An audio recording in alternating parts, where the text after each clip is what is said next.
Halo, aku seorang wanita berusia 30-an yang tinggal di Jakarta. Aku bercerai dengan suamiku, Andri, yang selingkuh, dan mertuaku, Bu Sari, yang tahu tentang perselingkuhan itu dan malah membelanya. Ini terjadi pada hari aku pulang setelah lama mengurus ibuku di rumah sakit. Begitu kubuka pintu depan, rumah itu bersih tak bernoda. Sama sekali berbeda dengan hari aku meninggalkan rumah, dan bahkan ada bau yang tak ku kenal.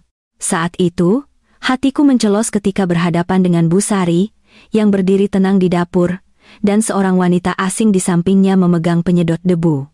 Kalau kamu tidak bisa melakukannya, aku panggil orang. Kalau kamu tidak bahagia, ceraikan saja dia. Bu Sari bahkan menyalahkanku, mengatakan bahwa suamiku selingkuh karena aku lama tidak di rumah, dan menyuruhku pergi. Tapi 10 menit setelah aku mengemasi barang dan pergi, Bu Sari berbusa mulutnya dan meraung-raung. Apa yang terjadi 10 menit kemudian? Dan mengapa Bu Sari meraung-raung? Aku akan memulai ceritaku sekarang. Jadi, tolong dengarkan baik-baik. Aku tidak tahu harus mulai dari mana. Tapi mari kita mulai dengan bagaimana aku bertemu suamiku.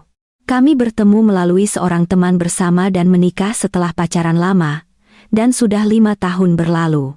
Selama pacaran, ayahnya meninggal dunia, dan setelah menghadiri pemakaman, aku secara alami mulai mengunjungi keluarganya. Mertuaku sangat sulit padaku, mengatakan dia bersyukur aku bertemu putranya, yang merupakan beban dengan ibu tunggal. Kondisi anakku memang tidak populer, tapi aku tetap bersyukur kamu berkencan dengannya. Aku akan memperlakukanmu dengan sangat baik. Namun, aku berpikir dia adalah mertua yang baik hati. Tapi aku salah. Begitu kami pulang dari bulan madu, dia akan tiba-tiba muncul, membuka kulkas, ikut campur urusan rumah tanggaku, dan banyak menuntut seperti berikan ini pada anakku atau lakukan itu untuknya. Meskipun kami berdua bekerja, dia akan memaksaku meneleponnya untuk menanyakan kabar anaknya dan menuntut agar aku sering mengunjunginya. Awalnya, aku berpikir dia kesepian, jadi dia pasti merasa sepi, itulah sebabnya dia melakukan ini. Aku berpikir bahwa setelah menikah, dia akan khawatir anak dan menantunya hidup dengan baik, jadi dia akan cerewet. Jadi karena rasa simpati, aku sering menghubunginya dan sering mengunjunginya. Aku juga sering memberinya hadiah dan uang saku, bahkan tanpa ada acara khusus. Tapi lambat laun, aku mulai merasa seolah-olah aku telah mencuri suami orang lain dan menikahinya. Suamiku pun pada suatu saat mulai bertingkah sombong, didukung oleh ibunya, sering mengatakan hal-hal seperti, bukankah pekerjaan rumah itu urusan wanita? Aku laki-laki, jadi aku tidak pandai melakukannya. Aku tidak tahu. Dia sering berkata, ibuku melakukan ini atau ibuku melakukan itu, dan sekitar 2 tahun setelah kami menikah, dia bahkan mengemukakan ide untuk tinggal bersama. Kata rumah sakit bagaimana? Apa dia sakit parah? Katanya sepertinya depresi dini. Jadi, bagaimana kalau tinggal bersama ibu? Apa? Kenapa tiba-tiba sekali? Tidak, aku tidak bermaksud tinggal bersama selamanya. Hanya sampai kondisi ibu sedikit membaik. Karena mertuaku tinggal sendiri, aku juga khawatir. Dan seperti yang suamiku katakan, kami memutuskan untuk tinggal bersama sementara waktu. Mertuaku, yang pulang ke rumah setelah menerima telepon dari suamiku, tentu saja sangat senang. Namun, aku juga bekerja dan suamiku juga berangkat kerja di pagi hari dan pulang di malam hari. Jadi, tidak ada yang menjaga mertuaku kecuali pada hari-hari aku pulang kerja lebih awal. Hari-hari kami makan malam bersama jarang sekali. Aku secara alami berpikir mertuaku akan mengerti, tapi dia tidak mengerti. Mertuaku sendirilah yang mengatakan bahwa dia ingin aku mencari uang, tapi seorang wanita harus selalu ada di rumah. Pada akhirnya, tinggal bersama mertuaku tidak berlangsung lama. Dan karena tidak ada banyak perbedaan apakah kami tinggal terpisah atau bersama, mertuaku mengemasi barang-barangnya dan pergi kurang dari setahun, mengatakan lebih nyaman hidup seperti sebelumnya.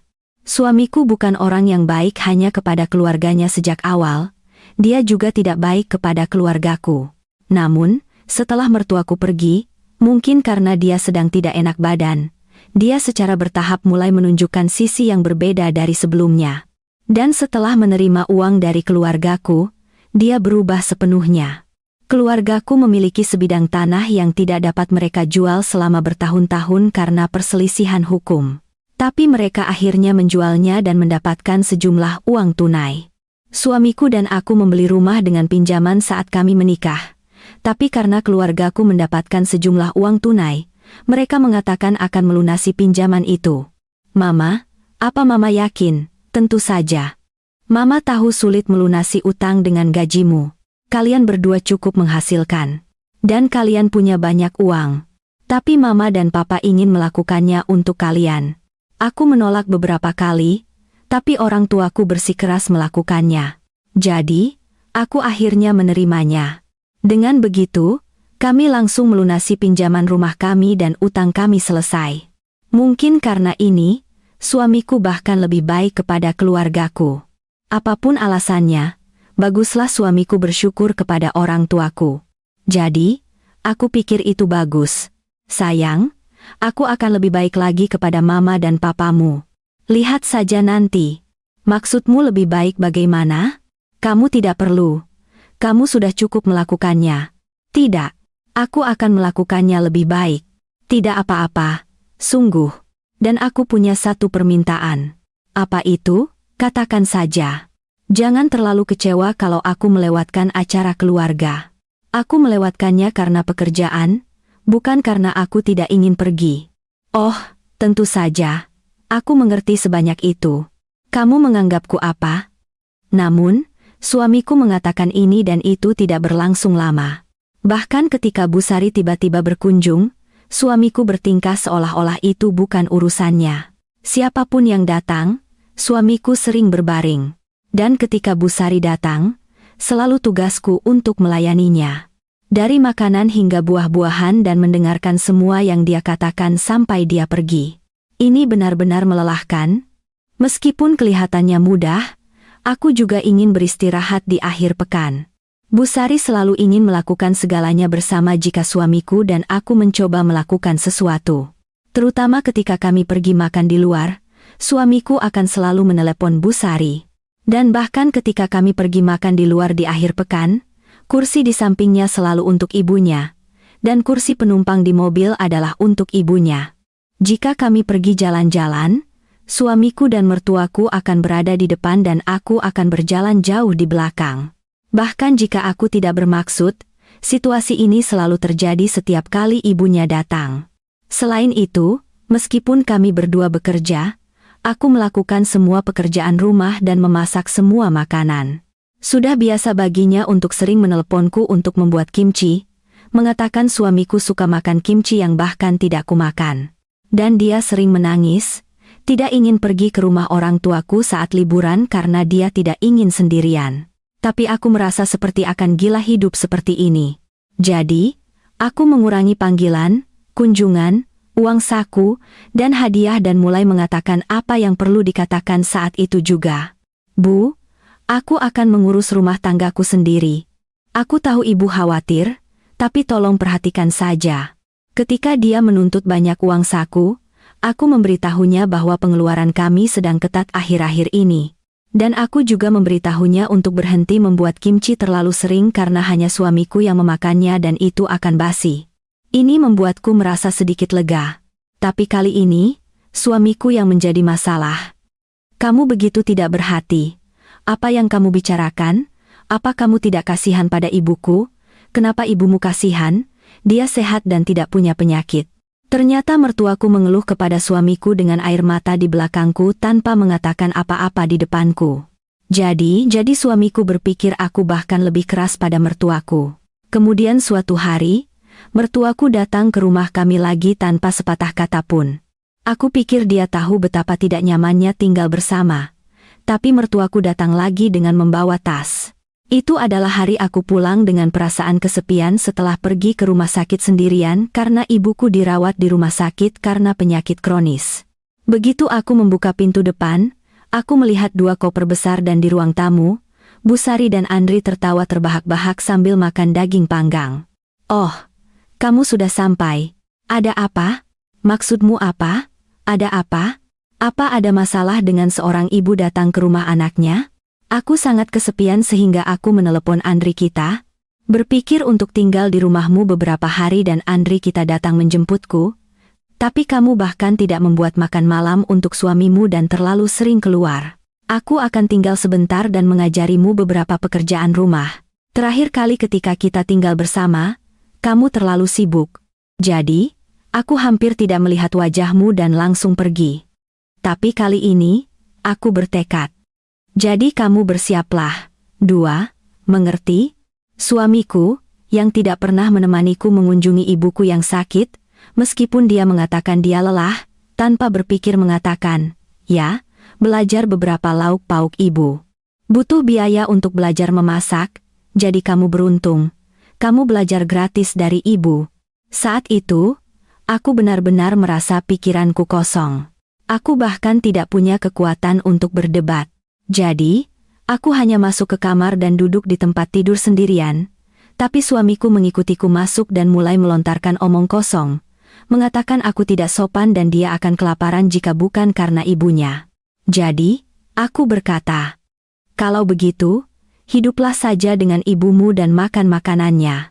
Bahkan setelah aku mengatakan itu, suamiku tidak mengerti situasinya dan panik, menyuruhku untuk meminta maaf kepada ibunya segera. Cepat pergi minta maaf kepada ibu. Minta maaf atas kesalahan apa yang kulakukan? Apa aku harus mengatakannya sendiri?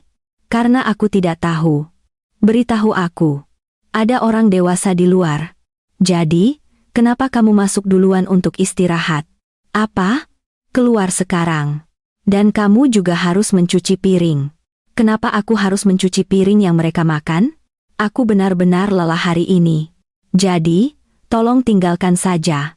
Tolong. Setelah hari itu, aku pulang terlambat.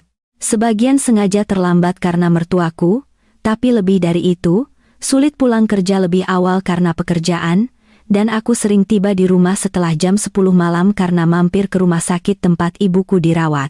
Jadi, mertuaku menungguku sampai larut malam sebentar. Tapi itu hanya berlangsung 1 atau 2 hari. Dan karena aku pulang terlambat setiap hari, mertuaku juga lelah dan akhirnya pergi. Suamiku tentu saja memiliki keluhan tentangku seperti ini, tapi dia tidak bisa secara terbuka mengatakan apa-apa. Dia tahu betul bahwa aku tidak pergi bermain, tapi selalu sibuk karena pekerjaan dan ibuku. Keluargaku memiliki ayahku dan bisa saja menyewa perawat, tapi ayahku tidak bisa selalu berada di rumah sakit karena pekerjaan, dan kami mengganti perawat 2 kali, tapi mereka tidak cocok dengan ibuku. Jadi, aku sering pergi ke rumah sakit karena cemas. Meski begitu, aku tidak mengabaikan pekerjaan rumah tanggaku. Aku selalu memasak lauk pauk untuk suamiku dan rajin membersihkan, berjaga-jaga jika ada sesuatu yang muncul nanti. Hidup seperti itu. Kegembiraan terbesarku adalah tidur saat istirahat makan siang di tempat kerja karena kurang tidur. Begitulah sibuknya aku setiap hari. Ibu akan operasi minggu depan dan ayah di luar kota. Jadi, sepertinya aku harus pergi. Oke, tentu saja kamu harus pergi. Jadi, kamu akan tinggal di rumah sakit. Rumah sakit dekat rumah orang tuaku. Jadi, aku akan pulang pergi. Haruskah aku mengantarmu? Kamu punya barang bawaan? Tidak, tidak apa-apa. Suamiku sering berbicara dengan nada kesal saat membicarakan rumah sakit, tapi dia terlihat sangat gembira hari itu. Beberapa hari kemudian, aku mengemasi beberapa pakaian dan pergi ke rumah orang tuaku tempat aku pulang pergi kerja dan merawat ibuku. Orang lain mungkin mengatakan bahwa aku akan nyaman tinggal bersama keluargaku, tapi aku kesulitan. Aku tidak mengambil cuti kerja dan aku bekerja serta pergi ke rumah sakit hampir setiap hari. Tapi ada hal lain yang membuatku semakin sulit. Aku sudah lama berada di rumah sakit merawat ibuku. Dan ketika aku pulang hari itu, mertuaku ada di sana. Tapi mertuaku tidak sendirian di rumah. Ketika ku buka pintu depan, aku melihat sepatu yang tidak kukenal dan suara penyedot debu serta suara mertuaku berisik. Tidak. Kamu harus melakukan ini juga. Penyedot debu sedang menyedot. Jadi, kenapa kamu lambat sekali? Apa yang kamu lakukan sekarang? Oh, kamu mengejutkanku. Kapan kamu sampai? Barusan. Tapi apa yang kamu lakukan? Tidak bisakah kamu tahu hanya dengan melihat? Aku sedang membersihkan. Jadi, kenapa kamu membersihkan rumahku? Kalau kamu melakukannya dengan benar, apakah aku akan memanggil orang untuk membersihkan seperti ini? Siapa orang ini? Dia seseorang yang kukenal. Dia sangat pandai pekerjaan rumah. Dia benar-benar berbeda levelnya denganmu. Lihat betapa bersihnya rumah ini. Hari itu, aku menyuruh Busari pergi karena situasinya sangat tidak masuk akal. Tapi dia membalikkan keadaan padaku dan berteriak menyuruhku pergi. Pergi? Kenapa aku harus pergi? Aku memanggil seseorang karena kamu tidak bisa melakukannya. Kalau kamu tidak bahagia, ceraikan saja anakku. Dia tiba-tiba mengangkat masalah perceraian, memutuskan segalanya. Jadi aku berkata, cerai? Ya. Aku tidak suka menantu yang tidak menghormati mertuanya dan tidak mendengarkannya. Jadi, bayangkan bagaimana perasaan anakku. Jadi, lebih baik bercerai. Tidak, itu karena wanita itu, bukan? Apa? Apa yang kamu bicarakan sekarang? Kamu menyuruhku bercerai karena kamu bisa hidup dengan wanita penurut itu, kan? Sudah kubilang dia hanya orang yang kukenal. Berapa kali harus kukatakan? Kamu tidak sopan pada seseorang yang belum pernah kamu temui. Minta maaf segera. Oh, sungguh? Saat itu, aku mengeluarkan beberapa foto dari tasku dan melemparkannya di depan Busari. Foto-foto yang kulemparkan di depan Busari dan wanita lain itu menunjukkan wanita lain itu membersihkan rumah kami. Ada juga foto-fotonya bersama suamiku. Faktanya, aku sudah tahu segalanya. Aku tahu suamiku selingkuh. Aku juga tahu bahwa Busari pura-pura tidak tahu bahwa putranya selingkuh. Kenapa aku pura-pura tidak tahu? Itu karena orang tuaku. Ibuku dirawat di rumah sakit dan jika dia tahu tentang ini, kondisinya mungkin memburuk. Jadi, aku menunggu saat yang tepat. Aku juga butuh waktu untuk menyelidiki dan mempersiapkan diri secara terpisah. Tapi hari itu, mertuaku sendiri yang mengangkat masalah perceraian. Jadi, aku berpikir ini dia. Tapi sebenarnya apa hubungan antara wanita ini dan ibu? Dia seseorang yang kukenal. Bagaimana ibu mengenalnya? Kenapa kamu menanyakan itu? Apa hubungannya denganmu? Kenapa tidak ada hubungannya denganku? Yanti berusia 25 tahun. Dia adalah wanita lain yang selingkuh dengan anak ibu. Jadi, dia juga ada hubungannya denganku. Ibu bisa tahu hanya dengan melihat foto-foto itu apakah dia seseorang yang ibu kenal. Kenapa dia difoto bersama anak ibu seperti itu? Dan kenapa dia membersihkan rumah orang lain? Apa? Oh, bagaimana kamu mendapatkan foto-foto ini? Aku tahu lebih dari ini. Haruskah aku memberitahu lebih banyak? Tapi bagaimana aku tahu bahwa wanita lain itu datang dan pergi dari rumah kami meskipun kami tidak memiliki kamera rumah? Itu karena robot penyedot debu. Ini adalah sesuatu yang bahkan tidak pernah terpikirkan olehku. Suamiku sama sekali tidak tertarik pada pekerjaan rumah tangga dan tidak tahu cara menggunakan peralatan rumah tangga di rumah. Jadi, dia tidak tahu bahwa robot penyedot debu memiliki fungsi CCTV. Secara khusus, itu tidak memiliki fungsi seperti mendengar suara atau melakukan percakapan seperti kamera rumah, tapi itu memiliki fungsi yang menunjukkan bagian dalam rumah seperti CCTV. Pertama kali aku mengetahui perselingkuhan suamiku adalah ketika dia pergi dinas. Suamiku tidak pernah dinas, baik selama pacaran maupun setelah kami menikah. Dia tidak perlu pergi dinas karena sifat pekerjaannya. Tiba-tiba, dinas macam apa yang kamu lakukan? Apa aku tidak boleh dinas? Tidak. Hanya saja kamu belum pernah punya jadwal dinas sebelumnya. Pokoknya, itu baru saja terjadi. Jadi, kamu akan kemana? Jepang. Perusahaan suamiku memang memiliki klien di Jepang. Namun, aku tahu bahwa departemen yang pergi dinas itu terpisah. Jadi, agak aneh suamiku pergi. Meski begitu perusahaan menunjukkan kepadaku pemberitahuan tentang jadwal dinas dan setelah melihatnya sendiri aku menyuruhnya untuk selamat jalan karena itu dinas. Namun, suamiku memang pergi ke Jepang tapi dinas itu untuk karyawan lain. Jadi dia telah menyalin pemberitahuan jadwal dan menunjukkannya kepadaku dan dia telah pergi berlibur ke pemandian air panas dengan seorang rekan wanita dari perusahaan yang sama. Saat suamiku dinas, Aku melihat laptopnya dan melihat dia masuk ke aplikasi obrolan. Dan begitulah aku mengetahui dia bertemu wanita lain. Dengan memeriksa riwayat percakapan, aku mengetahui bahwa selingkuhan suamiku adalah seorang rekan wanita dari perusahaannya. Dan aku terkejut melihat bahwa dia berusia 20-an. Yang lebih mengejutkanku adalah mereka tidak baru saja bertemu, tapi sudah memiliki hubungan tidak pantas sejak lama. Suamiku telah selingkuh bahkan sebelum ibuku dirawat di rumah sakit. Saat itulah semuanya dimulai. Setiap kali aku punya waktu, aku akan mencari ponsel, laptop, dan bahkan kotak hitam mobil suamiku. Tentu saja, aku tidak bisa memeriksa setiap hari. Suamiku sering pulang terlambat. Dan ada hari-hari ketika aku tidak bisa memeriksa apapun karena aku harus pergi ke rumah sakit untuk merawat ibuku. Tapi pada hari-hari itu, aku bisa menemukan bukti lain. Itu adalah robot penyedot debu. Suamiku dan selingkuhannya melakukan perzinahan di rumah setiap kali aku pergi. Robot penyedot debu berfungsi dengan baik bahkan saat aku tidak di rumah. Entah mereka menumpahkan sesuatu yang mereka pesan atau tidak. Setiap kali mereka berdua terekam, dan suamiku bahkan tidak mengetahuinya. Selain itu, wanita lain itu akan sering datang ke rumah untuk membersihkan. Siapapun akan mengira dia adalah istri suamiku. Begitulah dia membersihkan rumah. Jadi, bahkan jika aku tidak berusaha keras, setiap kali wanita lain itu pulang dan menyalakan penyedot debu, bukti pasti akan tertinggal. Membuatnya jauh lebih mudah bagiku untuk mengumpulkan bukti perselingkuhan mereka. Memeriksa kotak hitam mobil yang dikendarai suamiku agak sulit. Jika suamiku bahkan curiga sesuatu, dia bisa menghapus semua bukti, jadi aku pikir akan lebih baik tidak menarik perhatiannya. Jadi, aku diam-diam datang pagi-pagi sekali saat dia tidur. Suatu hari, aku berada di rumah sakit ibuku dan berencana tidur di rumah orang tuaku.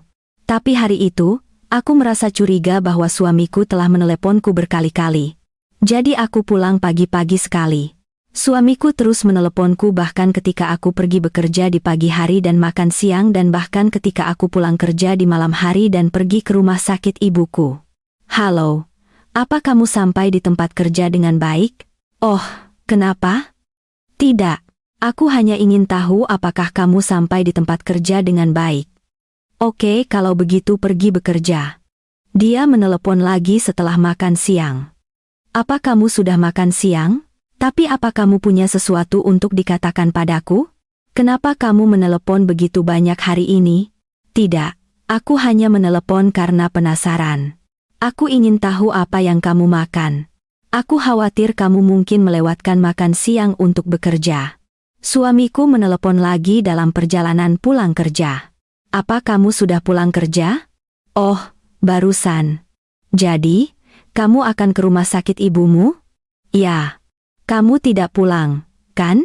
Ya. Kenapa kamu menelepon begitu banyak hari ini? Tidak. Aku hanya penasaran bagaimana kabar ibumu ketika kamu pergi ke rumah sakit. Bisakah kamu biarkan aku berbicara dengan ibumu? Kalau kamu begitu penasaran, kamu bisa menelepon ibuku langsung atau datang mengunjunginya. Aku ingin.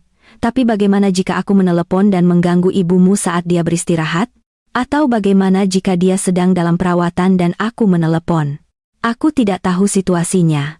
Dan bahkan jika banyak orang pergi ke rumah sakit, mereka tidak akan membiarkanmu masuk ke kamar. Pokoknya, ketika kamu tiba di rumah sakit, tolong biarkan aku berbicara dengan ibumu. Aku pikir wanita lain itu akan pulang lagi hari itu. Jadi dia menelepon berkali-kali sehari untuk memastikan bahwa aku tidak pulang. Jadi hari itu aku meninggalkan rumah sakit, pergi ke rumah orang tuaku, dan setelah banyak berpikir pulang. Itu adalah apartemen lama, jadi tidak ada pemberitahuan di rumah bahkan jika ada mobil datang. Jadi suamiku tidak tahu aku sudah sampai. Suamiku dan aku masing-masing memiliki mobil untuk pergi bekerja, dan kami kadang-kadang bertukar mobil tergantung pada situasinya. Jadi, kami masing-masing memiliki kunci cadangan. Aku bahkan tidak perlu masuk ke dalam rumah hari itu untuk memeriksa kotak hitam di mobil suamiku. Seperti yang kuduga, wanita lain itu telah pulang hari itu. Dia telah pulang bersama suamiku di mobilnya. Perilaku mesra mereka sudah keterlaluan di dalam mobil. Hanya mendengarkan percakapan mereka, siapapun akan mengira mereka adalah sepasang kekasih. Dengan cara ini, tidak hanya hari itu, tapi setiap kali aku punya waktu, aku akan sering pulang di tengah malam untuk mengamankan kotak hitam. Dan pada hari-hari ketika aku pulang, alih-alih pergi ke rumah sakit, aku akan menunggu sampai suamiku tidur dan kemudian mencari ponselnya, mengambil gambar apapun yang bisa menjadi bukti dan menyimpannya secara terpisah. Selama proses ini, aku mengkonfirmasi bahwa mertuaku tahu tentang perselingkuhan suamiku. Hanya dengan mendengarkan pesan teks dan panggilan telepon antara suamiku dan ibunya. Mertuaku benar-benar luar biasa sampai-sampai aku tidak bisa tidak mengutuk. Siapa gadis yang kulihat di depan rumah tadi? Oh, dia hanya rekan kerja. Apa menurutmu aku begitu bodoh? Sanju tidak tahu, kan? Ya. Oke. Aku akan bertindak hati-hati, Bu. Tapi ibu juga hati-hati. Jangan sampai ketahuan tidak perlu dan biarkan itu menjadi kelemahan. Mengerti? Mertuaku tahu bahwa putranya selingkuh. Tapi alih-alih menghentikannya, dia bahkan menyuruhnya untuk berhati-hati. Dia bahkan membandingkanku dengan wanita lain dan bahkan menyuruhnya menceraikanku karena kami tidak punya anak dan mencoba membuat semuanya berjalan baik dengan wanita lain itu. Halo, apa Sanju di rumah sakit lagi? Ya. Oh. Kalau begini terus, kenapa kalian berdua tidak putus saja di sini dan coba buat semuanya berjalan baik dengan Yanti? Dari apa yang kulihat, Yanti sempurna untukmu. Sanju tidak pernah sebaik itu sejak awal. Dia bertingkah seolah dia sangat pintar dan selalu bertingkah seolah dia tahu segalanya, tapi dia bodoh yang bahkan tidak tahu suaminya selingkuh. Setiap kali aku mengatakan sesuatu, dia selalu, Bu, bukan begitu. Dia selalu mencoba mengajari orang tua. Aku tidak suka itu, tapi Yanti, aku sudah melihatnya beberapa kali, dan dia sangat perhatian, dan dia mendengarkan dengan sangat baik apapun yang kukatakan. Begitulah seorang wanita seharusnya. Dia harus tahu untuk takut pada mertuanya dan menghormati suaminya. Dan karena ada sedikit perbedaan usia antara kalian berdua, aku pikir Yanti mungkin akan memujamu. Jadi, kamu bilang ke Yanti akan memberinya rumah? Ya, kamu adalah satu-satunya anakku, jadi kebahagiaanmu adalah kebahagiaanku. Kalau aku memperlakukanmu dengan baik, kenapa aku tidak memberimu rumah ini? Tidak masalah memberinya rumah dan tinggal bersama. Betapa terkejutnya aku mendengar percakapan seperti itu. Aku bekerja di sebuah perusahaan penerbitan. Aku cukup diakui dan cepat dipromosikan. Jadi, gajiku biasanya lebih tinggi dari suamiku selama pernikahan kami. Kemudian, ketika suamiku dipromosikan, itu menjadi agak mirip sampai orang tuaku melunasi pinjaman rumah. Aku bekerja keras seperti anjing untuk mendapatkan uang karena aku ingin melunasi utang dengan cepat, pindah ke rumah yang lebih baik dan juga punya anak. Tapi tanpa diduga, orang tuaku melunasi utang. Dan karena pengeluaran berkurang, aku pikir aku bisa hidup bahagia dengan suamiku seperti ini. Kemudian kesehatan ibuku memburuk, dan memang benar aku tidak bisa fokus pada rumah sebanyak sebelumnya. Tapi aku juga tidak sepenuhnya mengabaikannya. Ketika aku selesai bekerja larut malam, karena tidak ada yang bisa kulakukan, bahkan jika aku pergi ke rumah sakit, aku pulang dan melakukan cucian yang menumpuk, membersihkan, dan membuat lauk pauk. Aku melakukan semua ini berjaga-jaga jika aku akan dikritik karena mengabaikan pekerjaan rumah tangga nanti. Faktanya, itu juga ambisiku. Ambisiku untuk melakukan segalanya dengan baik. Tapi memang benar juga bahwa aku juga semakin lelah dari pekerjaan rumah tangga, pekerjaan, dan merawat ibuku. Ketika aku mengetahui bahwa suamiku selingkuh, aku merasa ingin menyerah pada segalanya. Jika mertuaku melakukan itu tanpa mengetahui apa-apa, aku hanya akan menegur suamiku dan menceraikannya. Tapi aku membenci mertuaku lebih lagi. Jadi, aku dengan teliti menipu mereka berdua, berpura-pura tidak tahu apa-apa, dan mulai mengumpulkan bukti satu persatu. Hari itu, mertuaku terlihat sangat terkejut ketika aku tahu begitu banyak tentang wanita lain itu, dan setelah melihat foto-foto itu, dia terdiam. Wanita lain yang berdiri di sampingnya juga sama. Tapi tak lama kemudian, dia berteriak keras, "Ini semua salahmu. Kamu menyalahkanku dalam situasi ini?" Kenapa lagi anakku selingkuh? Itu karena kamu meninggalkan rumah kosong. Hari itu, mertuaku hanya membela dan melindungi putranya, mengatakan bahwa suamiku selingkuh karena aku, dan kemudian dia mengangkat masalah perceraian lagi. Apa kamu tidak tahu pepatah terkenal itu? Seorang pria adalah apa yang wanita buat darinya. Siapa yang salah bahwa ini terjadi karena kamu tidak bisa melakukannya? Kamu seharusnya setia pada suamimu jika kamu menikah. Kenapa kamu pergi ke rumah orang tuamu? Ketika kamu pulang kerja, tidak ada orang di rumah. Tidakkah kamu akan memiliki pikiran lain? Kecuali operasi ibuku kali ini, aku selalu pulang ketika aku pergi ke rumah sakit. Anakmu tahu itu juga. Faktanya, dialah yang menyuruhku untuk tinggal lebih lama. Haruskah aku menyuruhnya untuk tidak pergi? Apa kamu tidak tahu orang macam apa anakku? Dia adalah orang yang sensitif dan baik hati. Pria semuanya seperti itu, dan seorang wanita harus menjaga seorang pria. Karena kamu tidak melakukannya dengan benar, wajar jika dia memiliki wanita lain. Dia bahkan mengatakan hal-hal absurd seperti itu dan menyuruhku untuk bercerai dan pergi segera jika aku tidak bahagia. Jadi, aku tersenyum dan berkata, "Oke." Dan kemudian aku segera masuk ke kamar tidur utama, mengemasi barang-barangku, dan keluar. Jika kamu pergi sekarang, jangan pernah berpikir untuk kembali bersama anakku. Mengerti? Tentu saja. Tapi aku tidak berpikir itu sesuatu yang harus kudengar. Apa? Bukankah itu sesuatu yang harus ibu dengar? Tolong beritahu mereka dengan jelas. Entah ibu bertemu langsung atau menelepon mereka, beritahu mereka bahwa mulai saat ini, mereka tidak boleh berpikir untuk kembali bersamaku. Oh, omong kosong macam apa itu? Kalau begitu, sesuai keinginan ibu, aku akan pergi. Mertuaku tampak senang bahwa aku mengemasi barang-barangku dan pergi. Dan salah satu sudut mulutnya terangkat saat dia bahkan berteriak menyuruhku pergi dengan cepat. Tapi tepat 10 menit kemudian, orang yang berbusa mulutnya dan meraung-raung adalah mertuaku. Tempat aku berada sebelum pulang hari itu adalah rumah sakit tempat ibuku dirawat. Operasinya berjalan lancar, dan ayahku akan tinggal di sana sebentar. Jadi, itu adalah hari aku memutuskan untuk pulang. Tapi dalam perjalanan pulang, aku mendapat telepon dari kantor pengacara. Oh, benarkah? Kalau begitu aku akan pergi sekarang. Mereka mengatakan bahwa bukti yang telah kukumpulkan cukup untuk memulai gugatan. Jadi, aku segera pergi menemui pengacara dan mendengar penjelasan rinci tentang apa yang harus dilakukan. Dan karena kami pergi ke arah yang sama, aku ikut dengan pengacara. Dan ternyata rumah pengacara itu tidak jauh dari tempat tinggalku. Jadi, setelah mengeluarkan barang bawaanku, aku segera menelepon pengacara. Setelah aku dengan cepat menjelaskan situasinya, pengacara berkata, "Oke," dan datang ke rumahku beberapa menit kemudian dan aku secara pribadi membuka pintu depan untuknya. Pengacara masuk ke dalam rumah, dan aku tetap di luar dengan pintu depan sedikit terbuka agar aku bisa mendengar semua percakapan yang terjadi di dalam. "Anda siapa? Ini kartu nama saya. Saya pengacara Nona Sanju.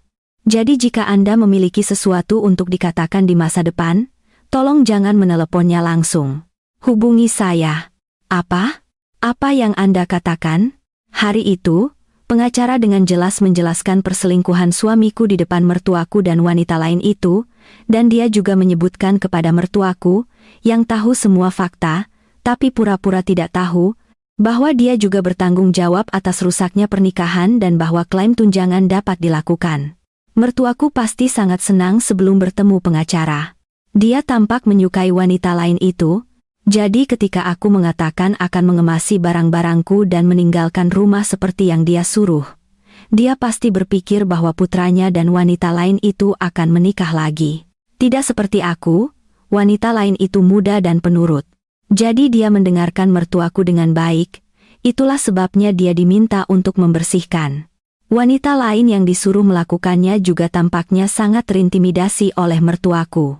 Bagaimanapun, mertuaku, yang tidak tahu apa-apa, pasti berpikir bahwa jika suamiku dan aku hanya bercerai, semuanya akan berakhir dan putranya bisa hidup baik dengan wanita lain itu. Tapi itu adalah kesalahpahaman yang sangat besar hari itu. Setelah mendengar dari pengacara tentang apa yang akan terjadi di masa depan, mertuaku tampak sangat terkejut, dan dengan cepat menelepon suamiku. Dan suamiku juga tampak sangat terkejut, dan pulang setelah berbicara dengan ibunya. Melihatku di luar pintu depan, dia berkata, "Apa yang kamu lakukan di sini? Bagaimana dengan perawatan ibu? Itu kamu, Sanju?" "Oh, Bu, jika ibu di sini, kenapa ibu berdiri di luar? Masuklah." Suamiku dengan cepat masuk ke dalam rumah atas kata-kata ibunya. Dan dia memang bingung dengan situasi di mana ibunya, wanita lain itu, dan pengacara semuanya berkumpul. Karena aku juga di luar, dia mungkin saat itu sedang memutar otak tentang apa yang harus dilakukan. Tapi berapapun dia berpikir, tidak ada yang berubah karena aku punya semua bukti dari sebelumnya. Satu-satunya hal yang bisa dia katakan adalah hal yang sama dengan ibunya. Aku tidak tahu apa-apa tentang ini. Jangan coba-coba menyeretku ke dalam masalah ini. Benar. Ibuku tidak tahu. Oh, benarkah? Dan apakah aku 100% bersalah? Apa maksudmu? Memang benar kamu mengabaikan keluargamu. Kamu juga bersalah. Apa kamu pikir aku tidak punya apa-apa untuk dikatakan? Aku sudah lama sabar juga. Oke, mari kita dengar. Apa sebenarnya yang sudah kamu sabar tentang? Apa yang sudah kamu sabar tentang? Kamu pergi dari rumah, kamu mengabaikan ibuku. Berapa banyak lagi yang harus kulakukan? Kamu tahu bahwa ibuku sakit dan dirawat di rumah sakit. Dan ketika aku bilang dia butuh penjaga di sampingnya untuk operasi, kamu menyuruhku pergi. Kamu menyuruhku untuk tidak khawatir tentang rumah dan sekarang kamu bilang itu karena aku meninggalkan rumah kosong. Bagaimana kamu bisa mengatakan hal yang sama dengan ibumu? Jika anakmu selingkuh, alih-alih menegur mereka, kamu hanya melindungi mereka. Oh, sudah kubilang aku tidak tahu. Apa kamu tidak tahu bahwa jika kamu berbohong di pengadilan, tunjangan yang harus kamu bayar padaku hanya akan bertambah? Dan kamu tidak tahu betapa menakutkannya sumpah palsu? Faktanya, aku tidak tahu banyak tentang hukum, apakah ini berlaku untuk persidangan perceraian, tapi aku hanya mengatakannya, dan mertuaku menganggapnya cukup serius. Memang benar dia berbohong. Bagaimanapun, hari itu, suamiku mengklaim bahwa karena aku telah mengabaikan keluarga, penyebab rusaknya keluarga bukan hanya kesalahannya, tapi juga tanggung jawabku. Itu, singkatnya, omong kosong. Tapi apa yang akan kamu lakukan? Waktu kamu bertemu wanita itu sudah lama sekali. Apa? Itu jauh sebelum ibuku dirawat di rumah sakit. Jadi, aku tidak pernah meninggalkan rumah. Faktanya, kamu menggunakan alasan dinas ke Jepang dan mungkin mengajak wanita itu berlibur ke pemandian air panas. Saat itu, suamiku tiba-tiba terdiam. Dia kehilangan kata-kata, tahu bahwa aku punya banyak bukti. Jika hal-hal terus seperti ini, ibunya juga harus membayarku tunjangan. Dan wanita lain itu akan berada dalam situasi yang canggung. Jadi, dia mencoba meredakan suasana dengan mengatakan itu kesalahpahaman terlambat, tapi tidak ada gunanya. Hari itu, wanita lain itu hanya berdiri di sana tanpa mengatakan apa-apa sampai akhir. Dan kemudian, mungkin memahami suasana, dia buru-buru pergi. Suamiku membuat alasan absurd dengan mengatakan bahwa dia melakukannya untuk memberiku pelajaran. Ibunya juga mengatakan bahwa putranya hanya melakukan apa yang disuruh. Jadi kamu pikir aku akan lebih setia pada keluarga jika ada wanita lain? Hah? Apa itu masuk akal? Berhentilah mengatakan omong kosong seperti itu. Cukup. Mari kita lakukan ini secara hukum. Kamu hanya akan belajar pelajaranmu jika kita mengikuti hukum. Mertuaku tidak mendapatkan apa yang dia inginkan, ambruk dan mulai meraung-raung, tapi aku melemparkan surat cerai pada suamiku tanpa peduli. Tentu saja, suamiku tahu bahwa menceraikanku dalam situasi ini akan merugikan, mengatakan dia tidak akan pernah menceraikanku. Apa kamu pikir aku tidak bisa menceraikanmu jika kamu tidak menandatangani? Agak pusing, tapi aku akan menggugat. Dan aku juga akan memulai gugatan terhadap wanita lain itu, jadi perhatikan itu. Tidak, Sanju. Dia hanya rekan dari perusahaan kita. Jadi, bagaimana kamu bisa melakukan hal seperti itu dengan rekan dari perusahaan kita? Kalau aku bertemu rekan pria dari perusahaan kita seperti itu, apakah kamu akan mengerti? Berhentilah bicara omong kosong. Setelah hari itu, aku secara resmi memulai gugatan. Persiapanku sempurna. Buktinya juga sangat kuat. Saat gugatan dimulai, rumor secara alami menyebar di perusahaan suamiku. Mereka mengatakan bahwa mereka berdua memiliki hubungan terlarang. Dan karena itu, gugatan cerai dan gugatan terhadap wanita lain sedang berlangsung. Wanita lain itu dengan cepat mengajukan pengunduran diri dari perusahaan, mengatakan bahwa keluarganya tidak boleh tahu, tapi dia tidak tinggal sendiri, dan dia tinggal dengan orang tuanya, jadi bagaimana mungkin mereka tidak tahu? Pada akhirnya, itu hanya masalah waktu. Ibu wanita lain itu, mengetahui semua fakta, datang ke rumah kami suatu hari. Aku secara alami berpikir dia akan meminta maaf lebih dulu, tapi dia tidak. Hari itu, keributan besar pecah. Di mana bajingan itu? Keluar sekarang. Anda siapa? Itu Anda, Bapak Andri? Oh, Anda siapa? Saya ibunya Yanti. Apa yang akan Anda lakukan? Beraninya Anda.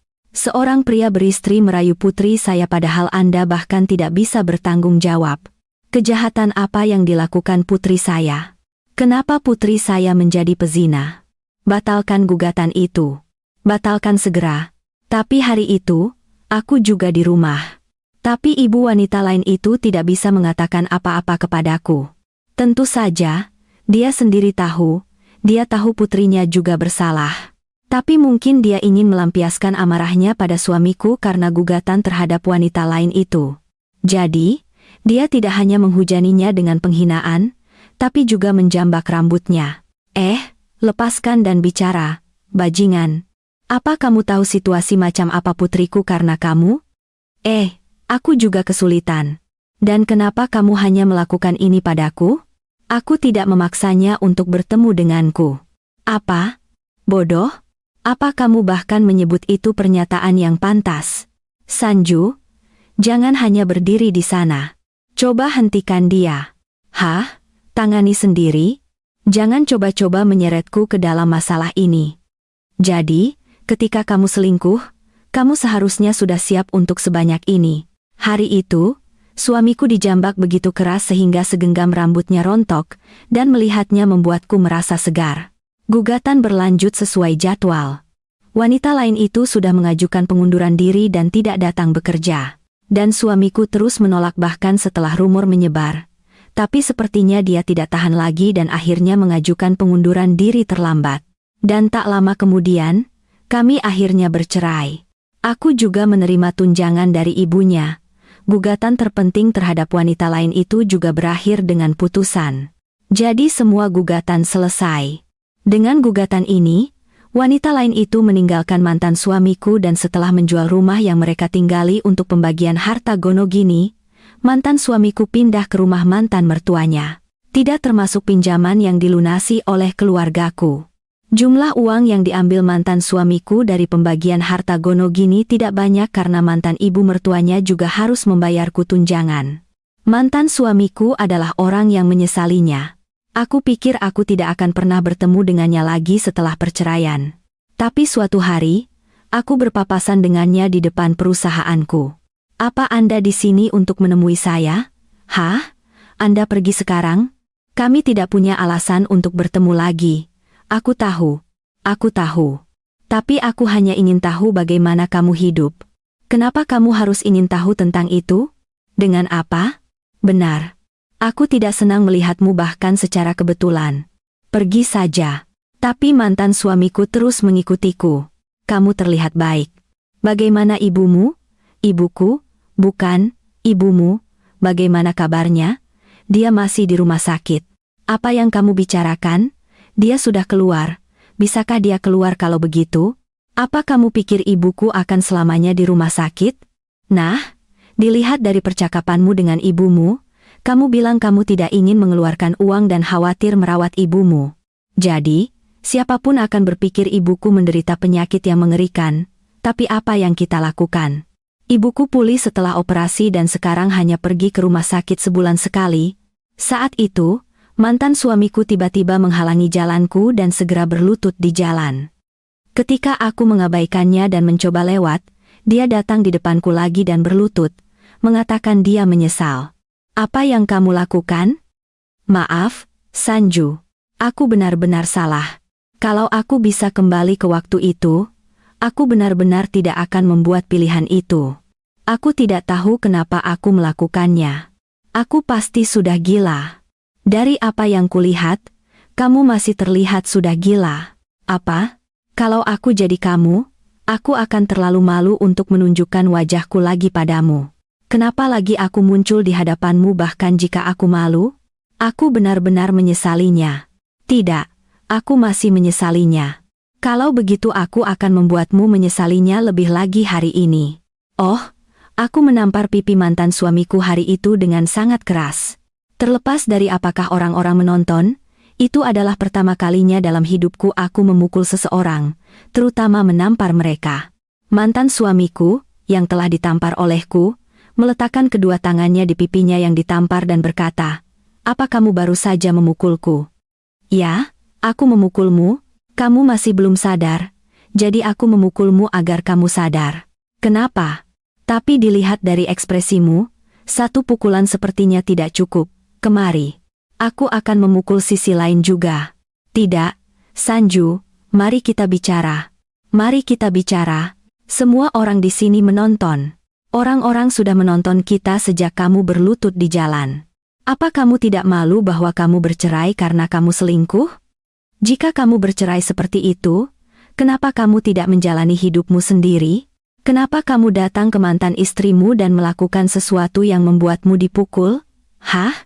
Saat orang-orang berkumpul, dia mulai membicarakan mantan suamiku satu persatu, dan dia panik, menyuruhku berhenti, wajahnya merah.